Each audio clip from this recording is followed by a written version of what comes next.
There's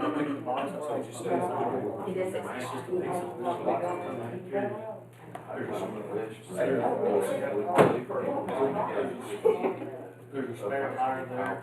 It's in there for 2 years. That car she's on scratched. There's a bag sitting there now.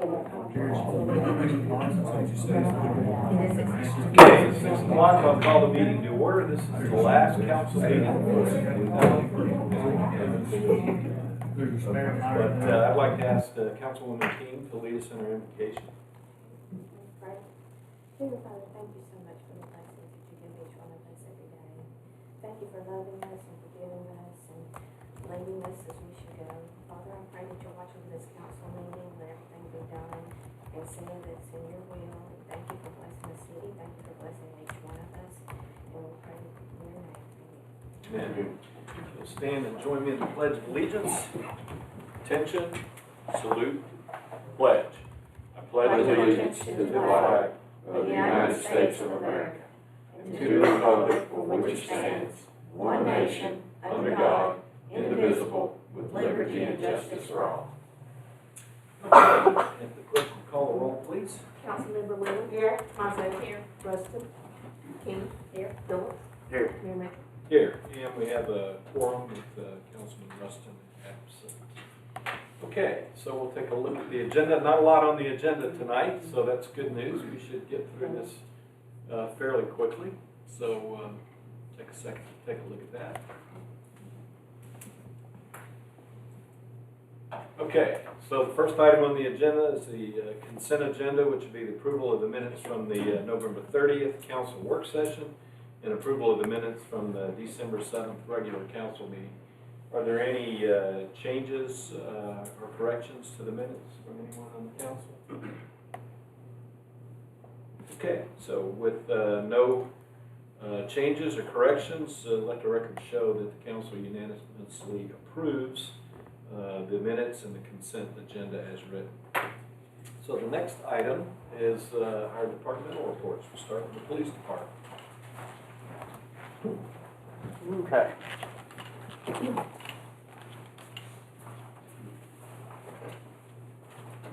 Okay, so everything's green. We don't have any open jobs or anything. All positions are filled. Vehicles in working order. Equipment's in working order. And then the last point that I want to comment about is the active shooter training. We conducted active shooter training at the middle school yesterday. It was about 4 hours worth of training. We did several different scenarios. We did single shooter, double shooter, one shooter with a hostage, and then we did a scenario with one that we're probably more likely to run into would be an upset parent, armed, not exactly having his weapon out or shooting anyone, but being in the office, being upset, and arguing with school staff. That one played out really well. Let's see. Issues and concerns, of course, with everybody receiving gifts through UPS and, if you're lucky, through FedEx.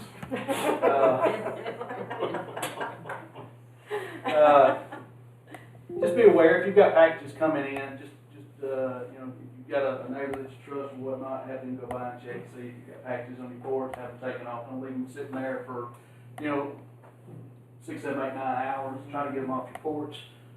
Be sure to keep your vehicles locked. And the last thing is, don't put big ticket items out. Kids get PlayStations, big TVs, whatever the case may be. Tear those boxes up, put them in the garbage can so you're not displaying to everyone, hey, I've got big ticket items in my house, please come knock on my door. Besides that, everything else has gone great. Candy Cane Buddies was an even bigger hit this year. We serviced 38 families, 66 children, and served 14 meals that included turkey, dressing, the whole shebang. So yeah, it was bigger this year than what it was last year, and next year we hope it to be even bigger than what it was this year. That's great. Thank you so much to the community and people who came and got buddies off our tree. And again, this year we had people that didn't even pick a child off the tree; they just showed up with gifts. And so, yeah, great stuff, good stuff. That's it.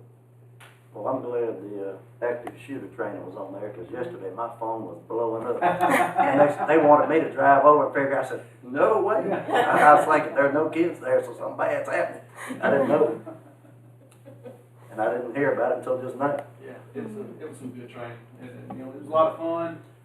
Had Clay Morgan's son was one of our shooters, and my oldest son Jackson was another shooter. So, you know, it was a good time. We did some really good training, but still had fun. Who's the mad parent? Mr. Smith. Dustin. Yeah, he played the bad parent. Yeah. He got manhandled by Lexi. She kind of rubbed him up. That makes me happy. I wanted to bring up something that's totally unrelated to this, but I saw a thing on the news that demonstrated the benefit of these flock cameras. A young couple had her purse stolen. They were getting married the next day. Her wedding rings were in there. They had all this cash to pay the caterer. Just everything for the wedding was in this purse. So, and it was at a department store somewhere, so they had a lot of different, cameras in the parking lot. But they didn't have a clear view of the license plate. So they had a pretty good view of the perp, I guess, for lack of a better term, and the car. So then what he did, he went to the flock video, and he just sorted it by the type and color of the car, and then was able to find that automobile with that perp inside the automobile, and then have the license plate that they could see it on the flock camera. They were able to trace it to the car, and the guy still had all the stuff in the car. I thought that was pretty neat to see how that system works. Anyway, okay, any other questions for the chief? Okay, thanks, Jeff. Good job. Okay, admin. We are all good at City Hall. We have no safety issues. Our budget is good. We're fully staffed. Our City Hall has been updated a little bit. It looks nice and more to come. And we have So mailed we gotta out. get all these pictures, I'm sorry. I know. Y'all. I'm out of order. We've mailed out the 2022 business license renewals, and we have started receiving some of those in, so we're about to be busy with the money. I am glad y'all took down that box right there. Right, much, thank you, I'm so glad that's coming. Bob, this was Bob. There was a box back there. Oh, Yeah, Yeah, definitely. all right. It was there. All right, any questions for admin? Moving right along, Public Works. Yes, sir. Everything is running fine. We're pretty busy right now on putting out the new trash cans and everything. Everybody will start slowly get them out in different places. We've had a few phone calls, people concerned and stuff, and they got the letter when their garbage service would be, or some of them is changed and stuff, but we're slowly getting them out. Everything, highlights in our team, we're hoping to get started on the new city shop sometime after the first of the year and stuff. Like I said, the new trash cans are starting to be delivered to the house and stuff. We've probably got 15 or 20, maybe 25 is handicap and stuff that we put a handicap sticker on the can, and we'll go to their house and empty their can and stuff. They won't have to worry about with it, never mind. Other than that, we just staying busy with what we got to do it with and trying to keep things rolling. So have you already delivered some of the cans? Yes, sir. Because I was thinking for people who may not have gotten the letters, you could, put a little document protector and actually maybe tape the letter. They're picking out different sections and taking them and putting them out and everything. Okay. All right, any questions for Public Works? All right. Municipal Court, we don't have anybody here. You talked about 2 new employees, so we lost 2 employees from the Municipal Court, and of course we have 2 new employees to take their place. So you have Lisa McFall is basically the court clerk, and will be magistrate. Terry Reynolds will be the assistant magistrate. So they're all starting, and we're getting their training post-haste, so I think we're moving right along, and I think we got a good time there. You got anything else to say about the court? Okay. Any questions from anybody from the court? And the board reports. The only one that I'm aware of is the planning commission. We met, I think, last week. We just had a simple subdivision, that was off of John Fleur Circle. And we will start back in January with work sessions to, we're updating our planning and zoning ordinance. So we'll start back on that in January. Do you guys have a target date when you think to be done with that? 'Cause it's, Okay. Do you have an estimate of how far along you are? we're hoping we've got to get everything proofread and we're gonna send it to the city attorney and look at it, and we're probably gonna pass it in sections, so it's not so much at one time, because we'll have to do public hearings, post the ordinance, you know, in the newspaper, all that kind of stuff, so we may do it in sections, so that there's. So I guess what I'm trying to understand is 50% complete, 75% complete, or any idea at all? Probably about 75. Because I know you've been working on it quite a We while. have. Any other questions or comments? Planning commission, any other boards? Okay. All right, any discussion or other business? I told you this was gonna be a quick one. But this is the time to, if there's any issues anybody wants to bring up. Okay. Do we have, surrounding, well, they ain't surrounding, but Tennessee and Kentucky, like when we had our storm here and people came in to help us, did we assist them in any kind of way? The city of Columbiana, to my knowledge, has not done anything now. Whether or not there have been any faith-based organizations, that was the big thing in ours. We had lots of faith-based organizations who reached out to us. And I'm pretty sure, I know I've seen Franklin Grant and Samaritan's Purse and everything on television. I would assume, but I don't know, that probably the Alabama Baptist Association has been involved in, and again, many others. It's not, it would be unlike Alabama not to do anything. And certainly I do know that, Southern Company has sent a lot of power company people up there to help out and try to restore power and things like that. Does anybody else know of any organizations that have done that? But no, that's a good point. I actually thought about that, and then it's one of those things where if I don't catch the thought, sometimes it's gone pretty quickly about maybe trying to reach out to that little community. But the good news is there's been an enormous response, I think, nationwide. And I know some of the challenges that we had with FEMA and whatnot. I think the Red Cross was very responsive. I think the faith-based organizations were very responsive. I was impressed, although I don't think anybody took advantage of it, was at the response and what Small Business Administration had to offer. You may remember the Zoom call, but most people didn't take advantage of that. And it's unfortunate because I think a lot of people think that there's going to be tons of money and tons of help from FEMA, but that certainly wasn't our experience. The individual assistance, as you know, is pretty much limited to just emergency assistance only, housing, food, clothing, on a temporary basis. Not going to help you if you have homes or anything like that. And then the public assistance, I know we're still probably submitting data. I don't think we've got any of that yet, have we? But we have. We've gotten over 100 Is that everything? We have. I had one more thing, one thing got denied, and then I had one other thing to submit, so I'm still waiting. Well, that's happened within the last month or so. Mm-hmm. Okay, so it took us a while to get reimbursed Mhm. as a city. So it's, to me, having never experienced working with FEMA in the past, I was surprised at how little direct support that individuals need.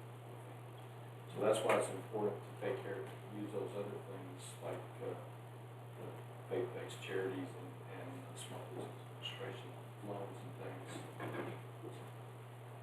That's a good question.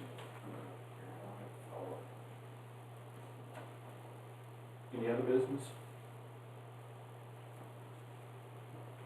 All right, we'll move on. Mayor's report, so you'll see a couple things on there, the first and the last, about orchestra partners.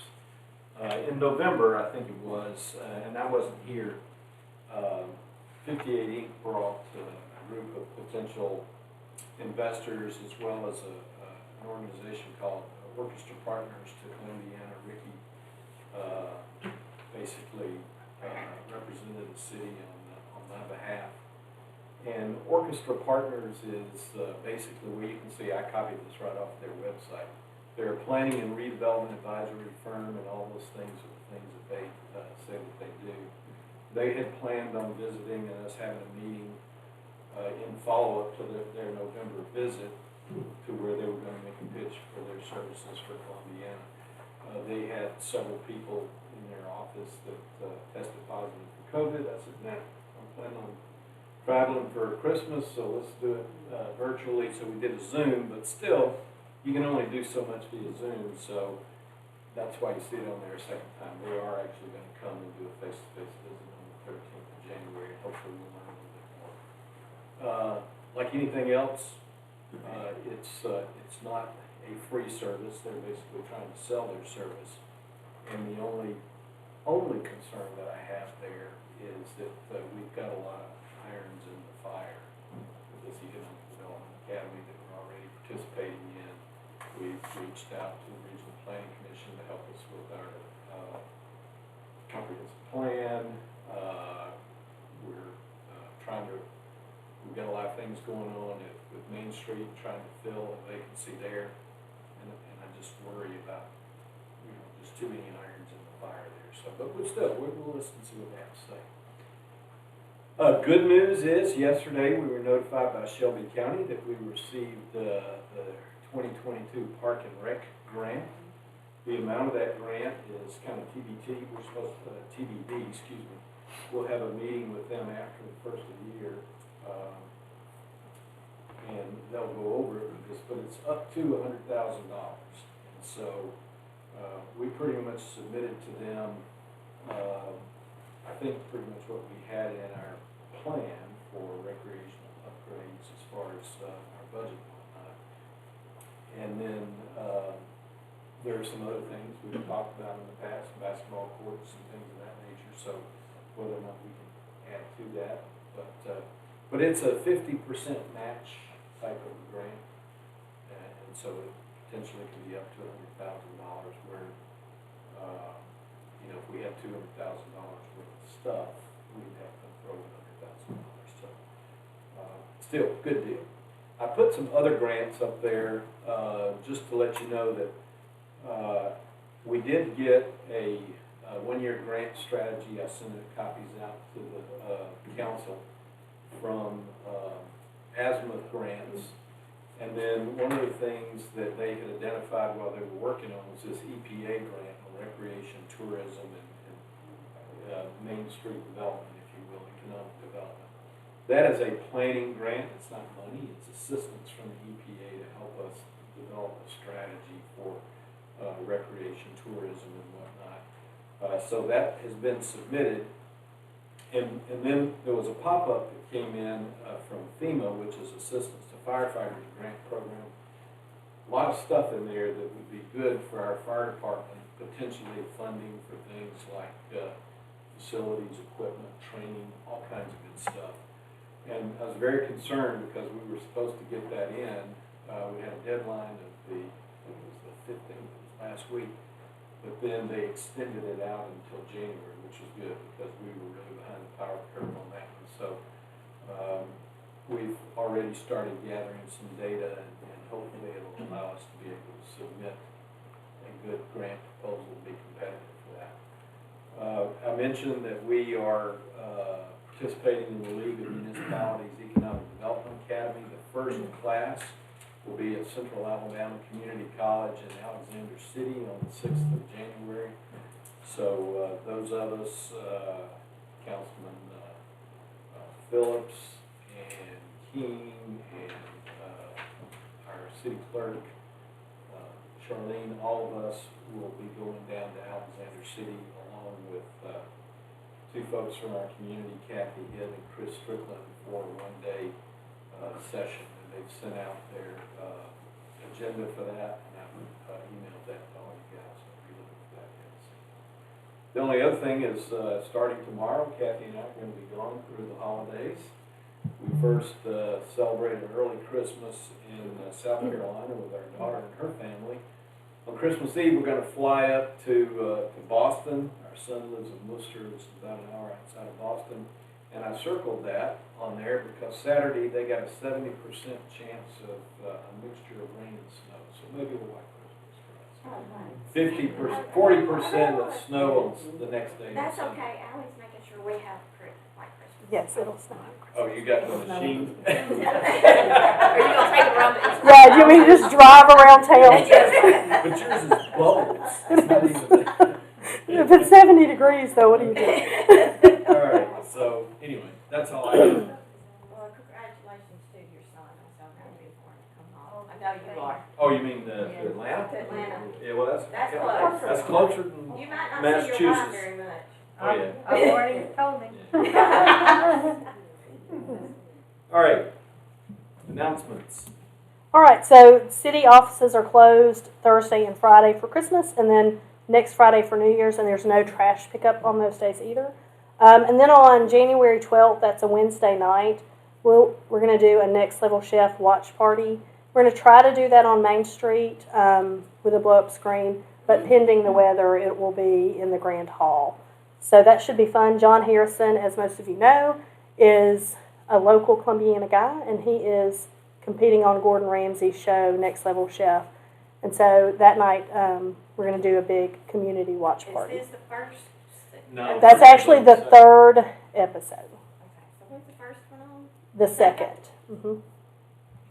So, and then Johnny Howard just texted me and said that Santa will appear on the fire truck tomorrow night from 6 to 8. You don't miss that. I know, and they're going to hit all of the streets, and anybody they miss at 8:30, they'll be at Old Mill Square, and Santa will get out and visit with any kids who they may have missed at 8:30. So that should be fun.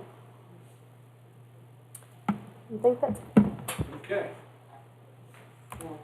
All right, public comment. Anybody got anything they wish to share or bring up or concern? I do. Okay. Actually, I appreciate the video that y'all do every week. I don't get to come from out of town or what, but I do watch it every week and keep up with you guys. And you were asking about the tornado cleanup. My church actually sent over 100 people here and we have a disaster response team that goes all over the U.S. Where there's a storm or wherever we get to, I think we sent about 100 people here, Church of the Highlands. Yep. Anyway, another question I had was the new trash program, and the new cans are coming out. I think it said, the letter said we're getting one can.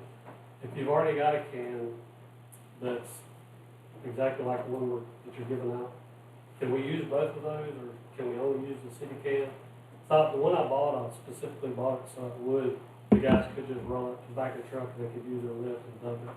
I guess when y'all got the new garbage truck. Anyway, if we could use both cans, or we could only use the city can, or... Dude, you knew what I'm talking about. We've got a bunch of people that I've told, because one we got is 95 gallons, Yeah. and I've had them today call me and ask me if they could use one of their other cans and have garbage when we dump it. If it's out there, we're gonna dump it. Yeah, and I There's some bags set beside it, we're gonna pick it up. Yeah, I sort of figured I knew the answer to that one, so we'll just keep using our can also. We don't always need it. Sometimes we fill it up twice a week, sometimes just once. And we've always taken our trash to the road. I think that's also another good change. So, probably unaccommodating to the people that can't do it. Looks like y'all have done the work around the Well, world. we're trying to accommodate. Yeah. The concern is that we may have missed some folks. Yeah. Some folks, haven't notified us that we need to do it. Alan has done a pretty good job and pretty much knows who needs help. Yeah. Oh, yeah. Yeah, and I appreciate that part of it. The other concern I had was like this year, like me and Chief was talking about with my neighbor. doesn't like to put the trash in the can, and the only person on our street that keeps their trash at the road all the time has trash spilling out into the yard. If there's anything the city could do, I know the chief worked with her and sent her some letters, but I don't think there's ever been a citation per se, to my knowledge. I've been dealing. I mean, and it comes on, she's making a cited brought to court.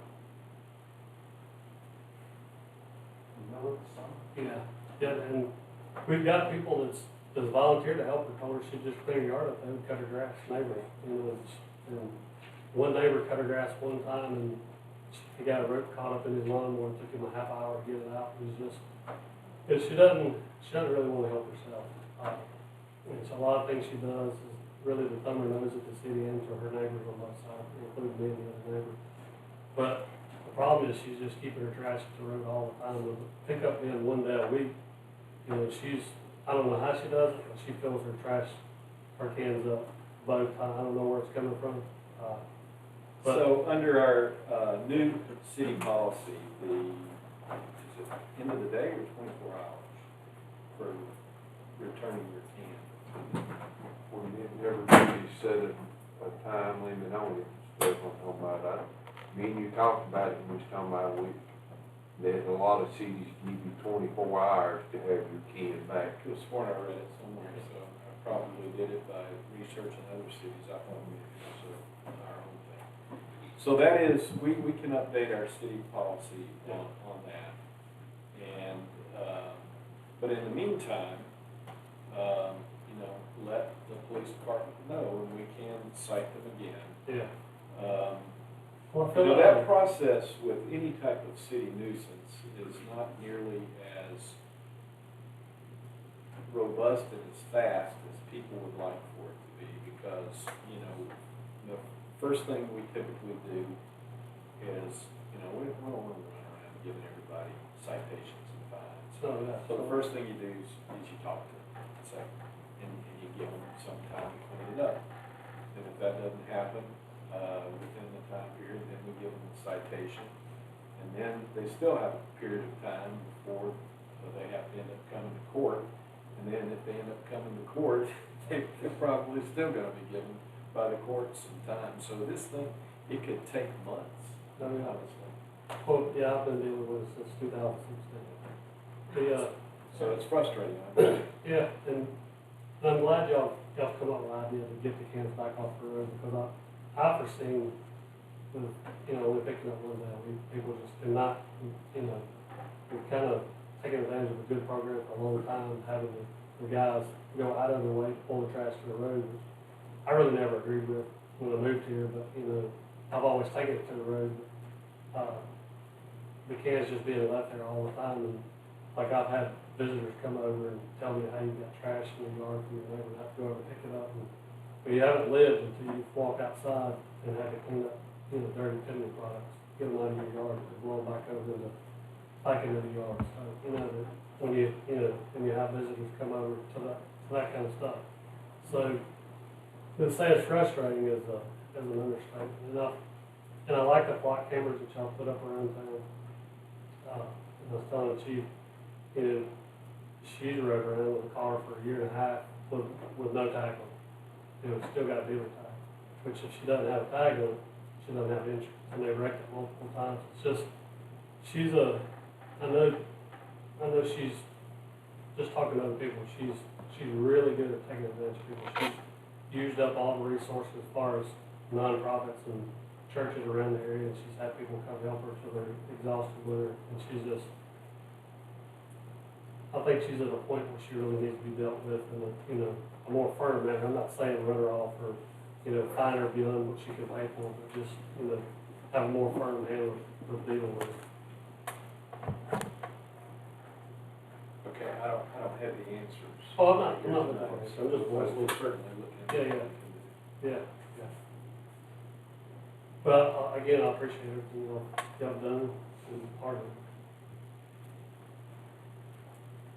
Any questions, comments, any other business from anybody?